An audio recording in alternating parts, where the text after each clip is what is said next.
Okey, Assalamualaikum warahmatullahi taala wabarakatuh. Saya ingin mengambil kesempatan untuk mengucapkan selamat Hari Raya kepada semua rakan-rakan guru dan juga rakan-rakan KKP. Semoga kita semua dapat merayakan hari yang berbahagia ini dengan penuh kegembiraan.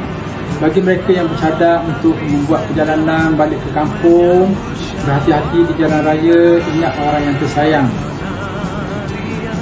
Kepada semua anak-anak, cikgu ingin mengambil kesempatan untuk mengucapkan selamat Hari Raya, maaf lahir dan batin daripada cikgu.